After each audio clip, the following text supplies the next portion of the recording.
Parashat Kitissa.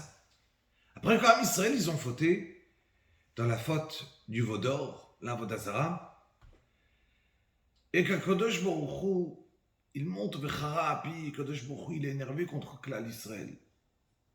Voilà qui arrive dans la suite de la paracha quelque chose d'étonnant. Moshe Rabbeinu nous demande à Kadosh Baruch Hu, Vayomar, Arei nina et kevodecha. S'il te plaît, Kadosh Baruch Hu, montre-moi ton kavod, j'ai envie de te voir, de comprendre à toi, Kadosh Baruch Hu. Le maximum qu'un être humain, il peut demander à Kadosh Baruch Hu. ויאמר אני אעביר כל טובי על פניך וקראתי בשם השם לפניך וחנותי את אשר אחון וריחמתי את אשר ארחם. Et Dieu Akadosh Baruch Hu, c'est impossible. Toi tu veux me voir, valo irani à Adam vachai. Un être humain ne peut pas me voir et encore vivre. Mais toi, mon cher Rabbeinu, je vais t'apprendre quelque chose d'extraordinaire. Au cas où, si une fois Chas v'shalom, le mérite des pères, Avraham, Yitzhak et Yaakov, qu'on dit chaque jour, Eloké Avraham, Eloké Yitzhak, Eloké Yaakov, on demande même, le Ma'an Shemo, que Kadosh Baruch Hu rapporte, Bevi Goel Bnei Bnehem, avec le mérite des pères, il se finit, mais il y a encore un espoir extraordinaire. Quel est l'espoir? Les Yud Gimel Midot de Rachamim. Hashem, Hashem, Keil Rachum Vechanun, Erech Apayim, Verav Chesed Ve'emet. Akadosh Baruch Hu commence à lui donner les Yud Gimel Midot de Rachamim.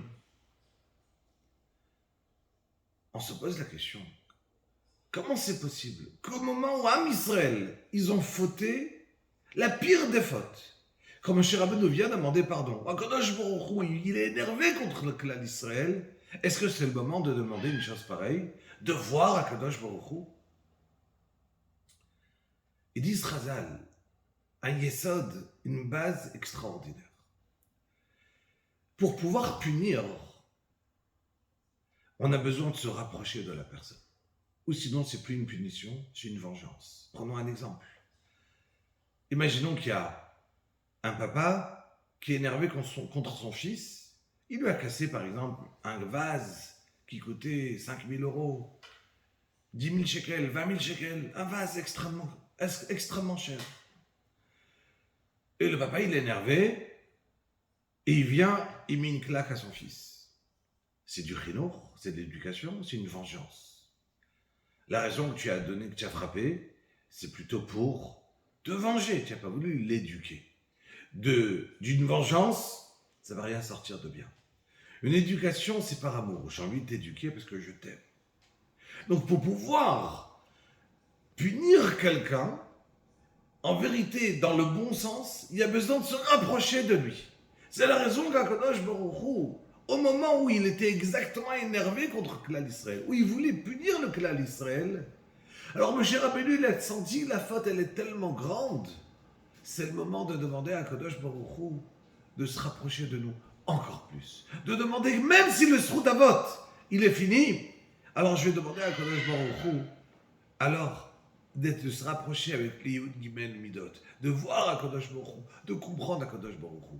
La même chose s'est passée au Beth Amikdash. Quand le Beth Amikdash s'est détruit, alors les Romains ils sont rentrés, ils auront vu les Krovim, les chérubins, qu'ils étaient enlacés l'un vers l'autre. Mais ce signe-là est en vérité un siman, un signe qu'Akadosh Baruch Hu, il est proche de nous.